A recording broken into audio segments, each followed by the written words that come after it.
Have you ever noticed how exhausting it is to care? Not the gentle care you feel watching a sunset or holding someone's hand, but the suffocating, relentless kind of caring that wraps around your chest like wire, tightening with every unanswered text, every sideways glance, every silence that lasts just a moment too long.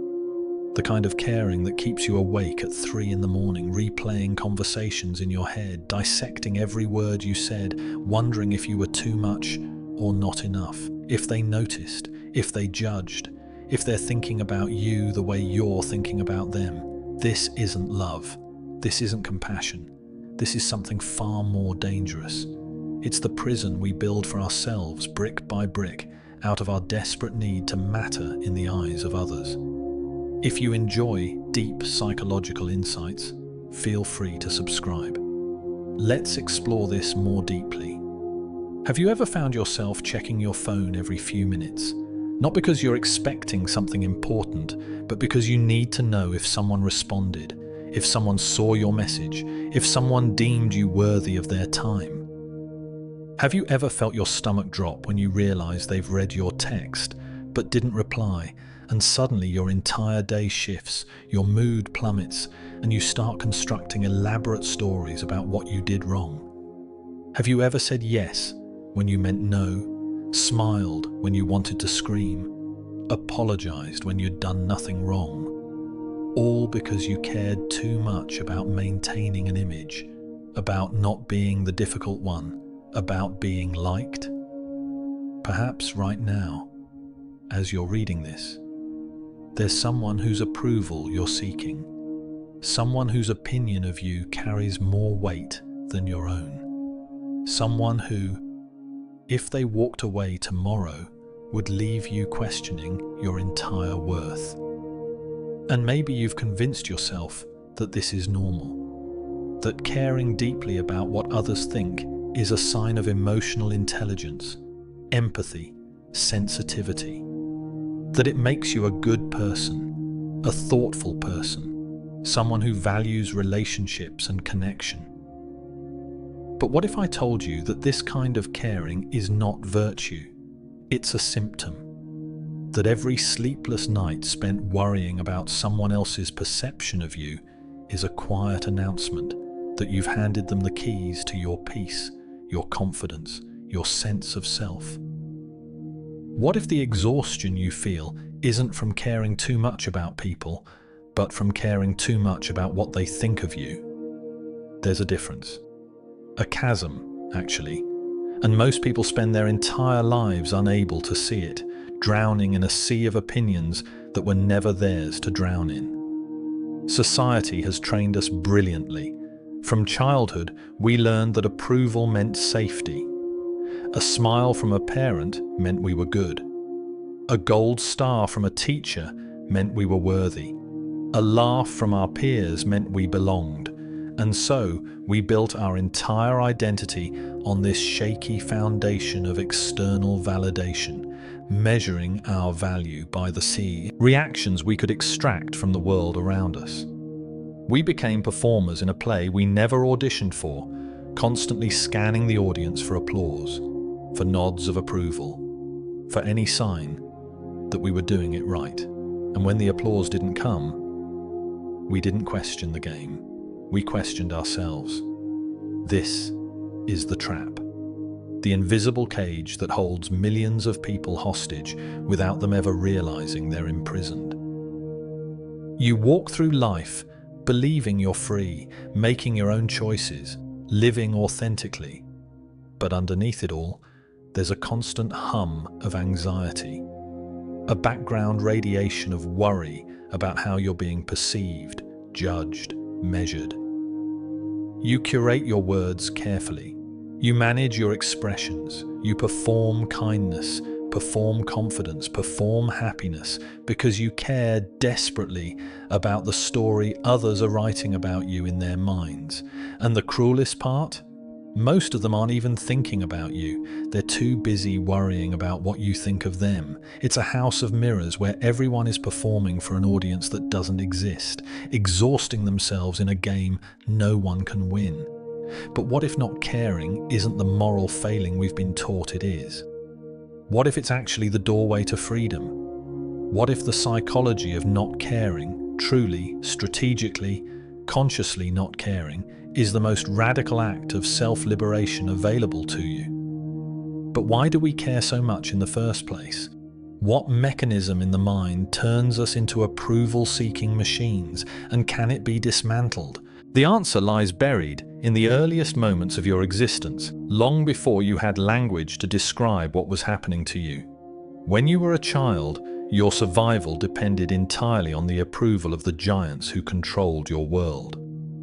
A parent's smile meant food, warmth, safety. Their frown meant danger, abandonment, the terrifying possibility of being cast out. Your developing brain didn't have the luxury of philosophical detachment.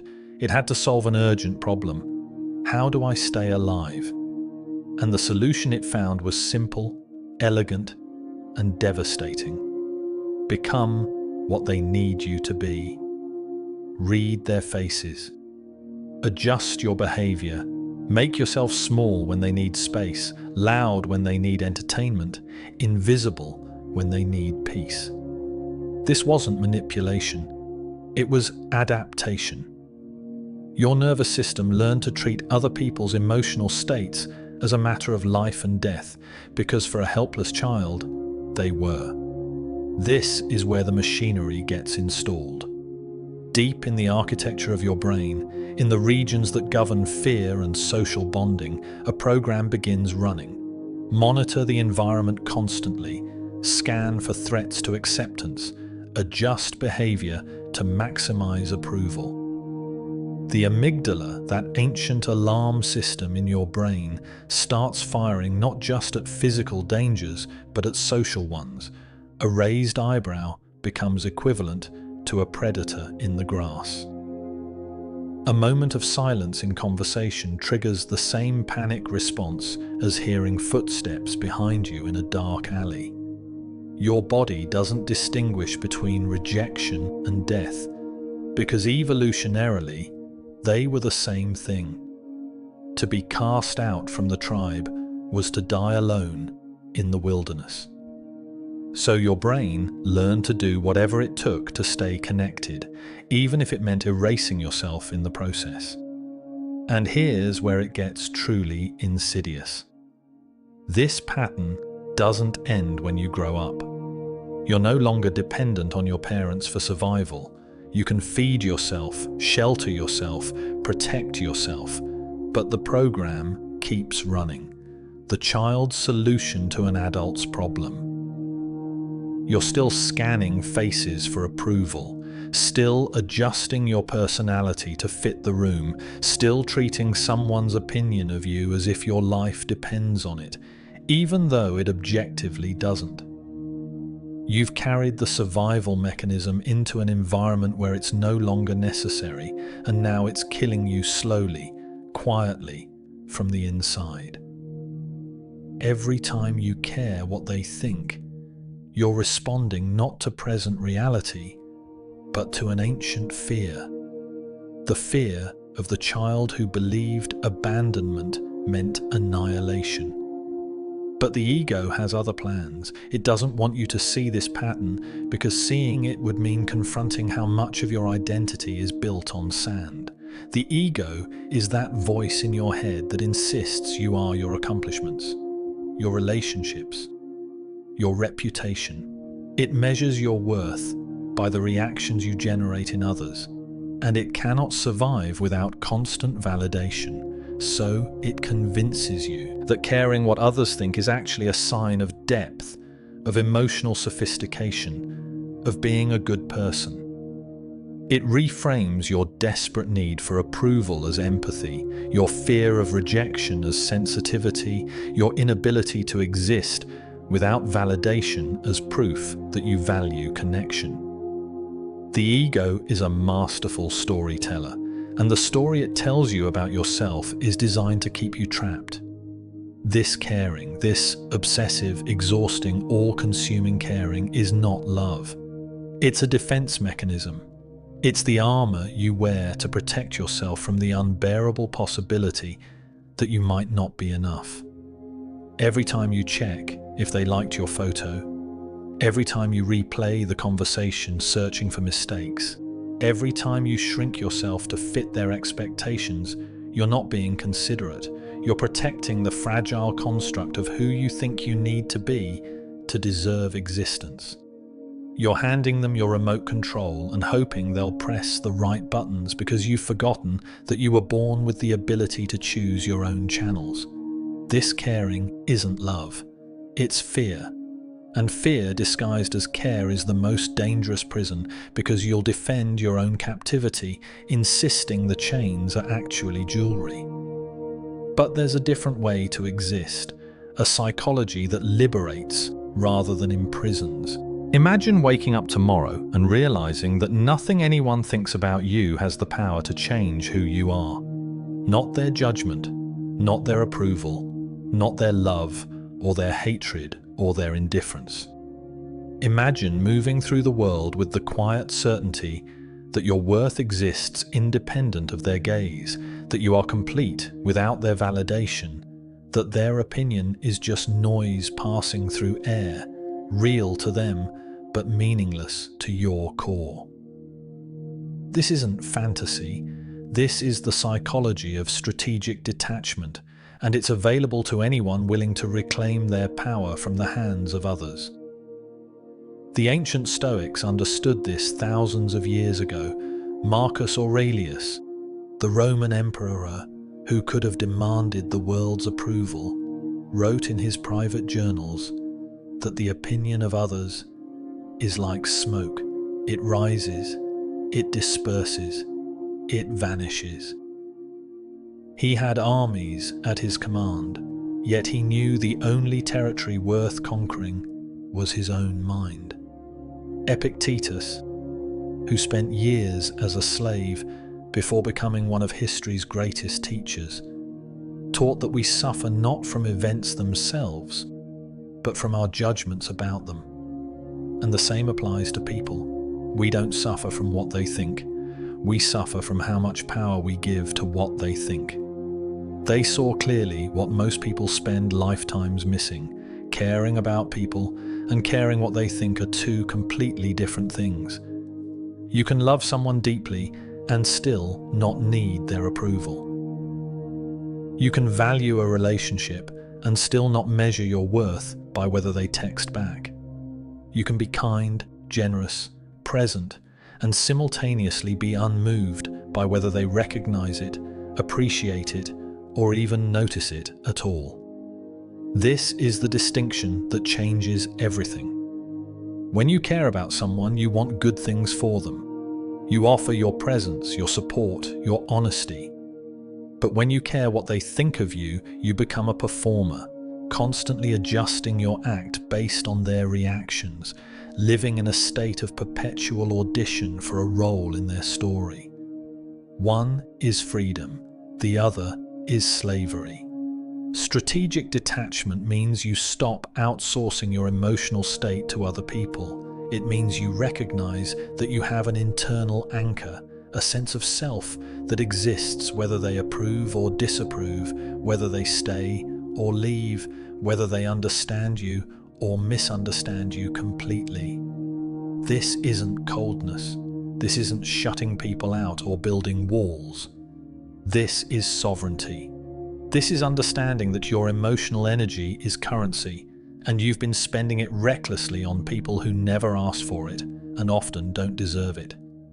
Every moment you spend worrying about their perception is a moment stolen from your actual life, from your growth, from your peace. And here's what happens when you stop caring. People feel it. They sense the shift. Where they once felt your need radiating off you like heat, now there's only calm. Where you used to chase their attention, now you're simply present or not present, with no desperation bleeding through your words. This is deeply unsettling to them, because most people are used to being able to affect others emotionally. They're used to their opinions mattering, their approval being sought, their validation being currency. But when you become someone who doesn't need it, who isn't playing that game anymore, you become unpredictable. And the unpredictable is always respected because it cannot be controlled. Think of your emotional energy like water in a bucket. For years, you've been pouring it into 1,000 different cups. This person's opinion, that person's judgment, strangers on the internet, people who don't even like you, people who forgot you exist 5 minutes after you left the room. And you wonder why you feel empty, depleted, exhausted. The person who needs nothing from you holds all the power in any interaction. Not because they're cruel, but because they're free. That's who you must become. But how does this work in the mind of others? What happens when you stop caring? When you stop seeking their validation, something strange happens in their mind, something they weren't prepared for. You see, human psychology is wired to pursue what withdraws and take for granted what pursues. This isn't cruelty. It's survival programming. We assign value to scarce resources and dismiss abundant ones. When you were constantly available, constantly seeking their approval, constantly adjusting yourself to fit their expectations, you became abundant, common, expected, and the human mind stops paying attention to what it expects. But the moment you withdraw that attention, the moment you stop caring whether they respond or approve or even notice you, you become scarce. And scarcity triggers fascination. They start to wonder. The questions begin quietly, just whispers in the back of their mind at first. Why isn't this person affected by me anymore? What changed? Did I do something wrong? And here's where it gets psychologically fascinating. They begin projecting their own insecurities onto your silence. Your indifference becomes a mirror, and what they see, reflected back, is every doubt they've ever had about themselves. If you're not seeking their approval, maybe they're not as important as they thought. If you're not bothered by their opinion, maybe their opinion isn't as powerful as they believed. If you're not trying to convince them of your worth, maybe you found your worth somewhere they can't touch it, and that terrifies them. Social psychology has documented this pattern extensively. It's called intermittent reinforcement, and it's the same mechanism that makes gambling addictive. When rewards are unpredictable, when attention comes and goes without pattern, the brain becomes obsessed with figuring out the system. People who used to ignore you when you were constantly available suddenly become fascinated when you're occasionally present. They check to see if you viewed their posts. They notice when you don't laugh at their jokes.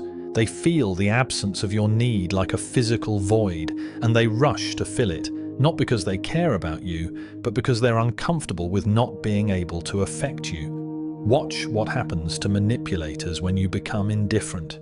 These are the people who've built their entire social strategy around emotional control, making you feel guilty, making you chase them, making you prove yourself worthy of their time. Their power comes from your caring. Your need is their leverage. But when you stop caring, when you become genuinely unbothered by whether they're pleased or displeased, angry or happy, present or absent, their entire system collapses. They'll escalate at first. Trying harder to get a reaction, they might become cruel, hoping to wound you back into caring. They might become sweet, hoping to seduce you back into need.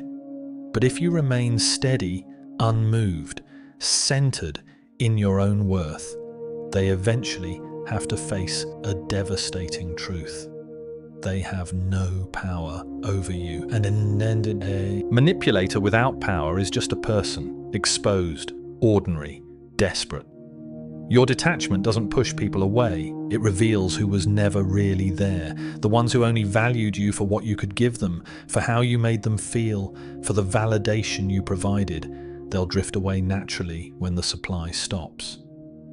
And this might hurt at first, because you'll realize how many relationships were built on your neediness rather than genuine connection. But this is necessary pain. This is the pain of waking up. The people who remain, the ones who stay even when you're not performing, not pursuing, not proving, those are the real ones. Those are the relationships built on something solid. And here's the final paradox. The less you care about being liked, the more genuinely likable you become.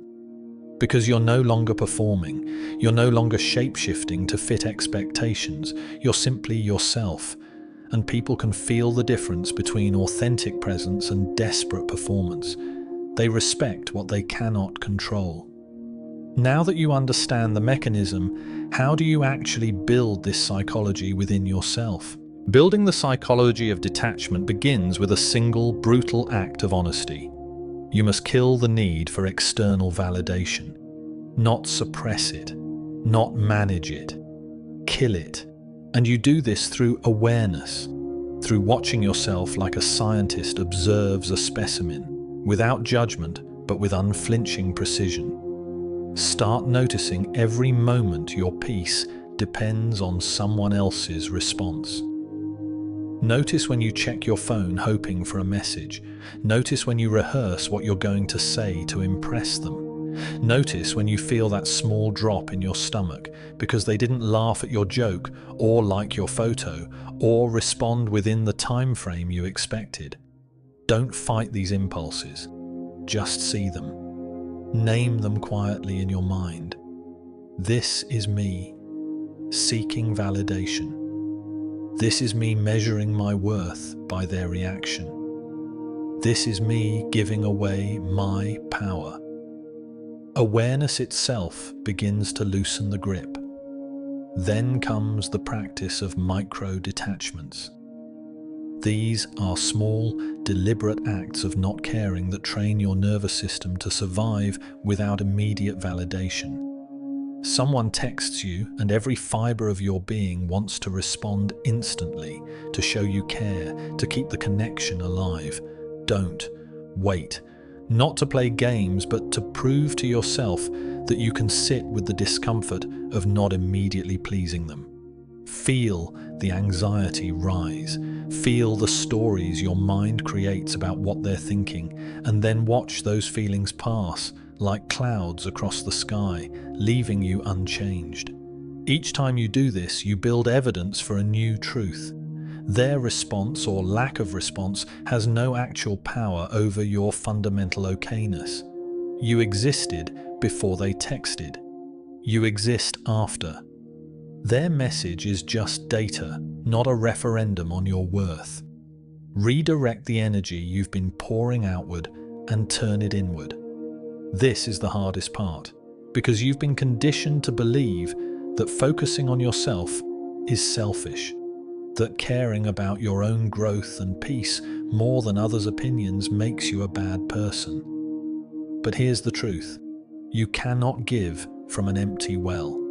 Every moment you spend obsessing over what they think is a moment not spent becoming who you're meant to be. Start asking different questions. Instead of, do they like me? Ask, do I like who I'm becoming? Instead of, what do they think of what I said? Ask, did I speak my truth? Instead of, why didn't they respond? Ask, what do I need right now that has nothing to do with them? This shift in focus is revolutionary because it relocates your center of gravity from outside yourself to inside yourself. The Stoics had a practice called negative visualization. Imagine the worst thing happening and sit with it until it loses its power. Apply this to your fear of others' opinions. Imagine they reject you. Imagine they talk about you behind your back. Imagine they decide you're not good enough. Now ask yourself, and then what? What actually happens? You lose their approval. So what? Will you die? Will you cease to exist? Or will you simply continue being you, freed from the exhausting performance of trying to control their perception? When you strip away the catastrophic stories your mind creates, what remains is usually just mild disappointment, which passes like everything else passes. This is uncomfortable work. It will feel wrong, especially at first, because you're deprogramming years of conditioning that taught you your value comes from outside. You'll feel guilty for not immediately responding, selfish for prioritizing your peace, cold for not caring as much as you used to. These feelings are withdrawal symptoms. You're detoxing from the drug of external validation, and like any withdrawal, it's painful before it's liberating. The goal isn't to care about nothing, it's to stop being controlled by everything. But there's a dangerous trap here, a version of not caring that destroys you from within. There's a version of not caring that looks like freedom, but is actually death wearing a mask. It's the numbness that comes from depression, the flat effect that signals not strategic detachment, but emotional shutdown. When you've been hurt too many times, when caring has cost you too much, the mind has a defense mechanism. It stops feeling altogether. This isn't the conscious choice to stop seeking validation. This is the involuntary collapse of your capacity to connect. And the danger is that it can feel similar on the surface. You're not anxious about their responses anymore. You're not checking your phone obsessively. But this isn't because you've found your center. It's because your center has gone dark. True detachment is warm. It's alive. It's the calm of someone who chooses what matters rather than the emptiness of someone who's decided nothing matters. Depression disguised as enlightenment is one of the cruelest tricks the mind plays. You tell yourself you've transcended caring, that you've evolved beyond needing people, but really you've just gone numb. You can feel the difference if you're honest. Strategic detachment brings peace, while emotional numbness brings nothing. One feels like solid ground beneath your feet. The other feels like floating in a void. If you find yourself not caring about anything, not just others' opinions, but beauty, growth, connection, purpose, you haven't mastered detachment. You've slipped into something darker that requires attention, probably professional help, definitely compassion for yourself. Then there's the pattern of using not caring as a weapon, a shield against intimacy itself. Some people learn early that caring leads to pain, so they build walls and call it wisdom. They practice avoidant attachment dressed up in philosophical language, keeping everyone at arm's length and convincing themselves it's strength. But if you look closely, you'll see fear running the show. They're not choosing detachment, they're hiding from vulnerability. They've confused protecting themselves with closing themselves off entirely. Real detachment allows for deep connection because it's not afraid of it. It can love fully while remaining unshaken if that love isn't returned. Fake detachment keeps everyone distant because it's terrified of being seen, known, possibly rejected. Watch out for the ego trap of weaponizing indifference to prove superiority. This is when not caring becomes a performance, a way to demonstrate that you're above it all, more evolved than the desperate masses still seeking approval. You start caring deeply about showing others how much you don't care. You announce your indifference. You make a show of your detachment. You judge others for their neediness while secretly feeling superior for having transcended it. But if you have to tell people you don't care, you care.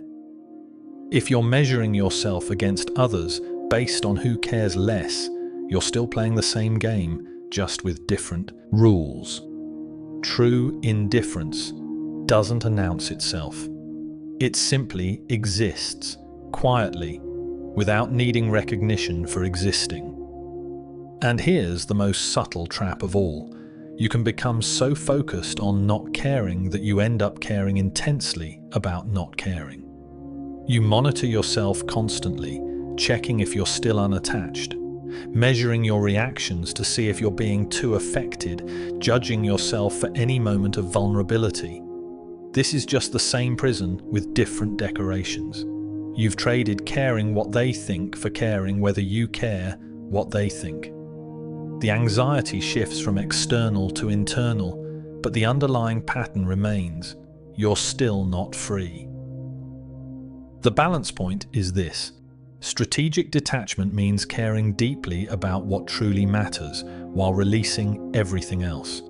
You must care about something or life becomes meaningless. Purpose requires caring. Love requires caring. Growth requires caring. The question is, what deserves your emotional investment and what doesn't? Not caring what strangers think of your appearance, wise. Not caring about your impact on people you love, destructive. The person who truly doesn't care doesn't announce it. They simply live it. And they care deeply about what actually matters. So what does this look like in a life fully lived? What is the final form of this psychology? The liberated self walks through the world differently. You can see it in the way they carry themselves, not with the puffed-up confidence of someone trying to prove something, but with the quiet solidity of someone who has nothing to prove. They don't react to provocations, because provocations require caring about the provocateur's opinion, and they've chosen not to spend energy there. They don't explain themselves excessively because they understand that people will believe what they want to believe regardless of how many words you offer them. They don't chase relationships because they know that anything worth having doesn't require pursuit, only honest presence. This isn't aloofness. This isn't arrogance. This is what freedom actually looks like when it's embodied rather than theorized. Imagine moving through your day completely unburdened by the weight of others' perceptions. You speak in a meeting and someone dismisses your idea. You feel no collapse, no need to defend, no spiral of self-doubt. You simply note their response as information and move forward. Someone doesn't text you back and you feel no anxiety, no compulsion to check your phone every 3 minutes, no stories about what it means. You simply continue with your life, which exists independent of their response. Someone criticizes you, and instead of that familiar knot forming in your stomach, you feel nothing but mild curiosity. Is there truth here worth examining, or is this just their perception, which is theirs to have? This is the inner peace that people spend fortunes on therapy and meditation retreats trying to find, and it's available the moment you stop outsourcing your emotional state to the opinions of others. And then, something unexpected happens. The relationships that remain become real.